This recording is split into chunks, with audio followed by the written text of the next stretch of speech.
जैसा कि मीडिया में आपके सुनने में आया है कि आरएसएस प्रमुख ने ये बयान दिया है कि सरकार मंदिर के लिए कानून बनाए। मैं समझता हूँ ये आरएसएस प्रमुख का जो बयान है ये 4.5 साल लेट आया है। ये तो उसी वक्त 2014 में आना चाहिए था कि जब शपथ ग्रहण हुआ था उसके बाद आ जाना चाहिए था। लेकिन अगर आज भी बयान आया है तो मैं समझता हूँ देर नहीं हुई है, क्योंकि मैं देख रहा हूँ हमारे देश के अंदर जिस तरीके से भावनाओं से खेला जा रहा है ये अफसोसनाक भी है और चिंताजनक भी है।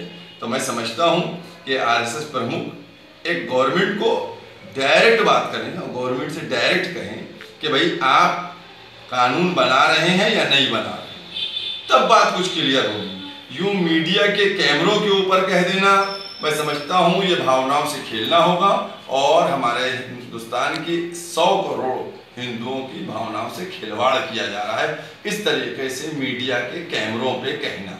लिहाजा अगर आप सच्चा दिल से चाहते हैं कि अयोध्या में राम मंदिर की तामीर हो और उसका निर्माण हो, तो जब सब चीज़ों में कानून बन सकता है, जब SC/ST एक्ट में बन सकता है, जब 3 तलाक के मामले बन सकता है, तो सरकार के पास पावर है, कानून है तो कानून बन जाए।